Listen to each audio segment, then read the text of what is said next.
பசை இல்லை, சிமெண்ட் இல்லை, எந்த பிடிமானமும் இல்லை. ஆனாலும் இது எப்படி விழாமல் இருக்கிறது?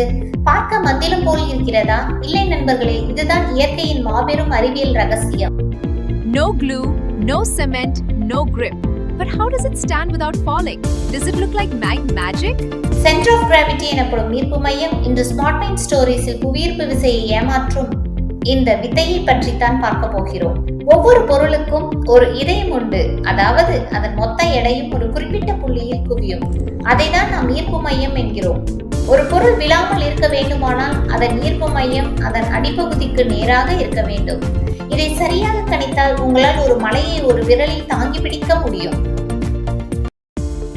முதலில் 2 போக்குகளை எடுத்து ஒன்றோடு ஒன்று பின்னிக் கொள்ளுங்கள். அப்போது அதன் நடுவே ஒரு டூத்பிக்கை செருகவும். மெதுவாக அந்த டூத்பிக்கின் நுனியை ஒரு பாட்டிலின் மேலோ அல்லது வேறொரு குச்சியின் மேலோ வையுங்கள். என்ன நடக்கிறது என்று பாருங்கள். பார்க்க வியப்பாக இருக்கிறதா? இங்கே நாம் போக்குகளின் எடைகளை மாற்றியமைப்பதன் மூலம் அதன் ஈர்ப்பு மையத்தை அந்த மெல்லிய குச்சியின் நுனிக்கு கொண்டு வருகிறோம். அதனால்தான் இது காற்றில் மிதப்பது போன்று ஆடிக்கொண்டே நிற்கிறது.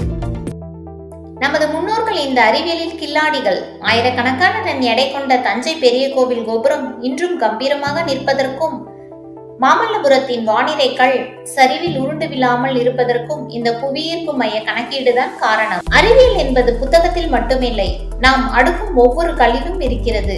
இந்த வீடியோ உங்களுக்கு பிடித்திருந்தால் உங்கள் நண்பர்களுக்கு பகிருங்கள். நீங்களும் இது போன்ற கிராவிட்டி சோதனையை செய்து பார்த்துவிட்டு கமெண்டில் சொல்லுங்கள். உயர்வோம் அறிவியலோடு. இது ஸ்மார்ட் மைண்ட் ஸ்டோரிஸ். நான் சிந்து, கதை சொல்லும் தளம்.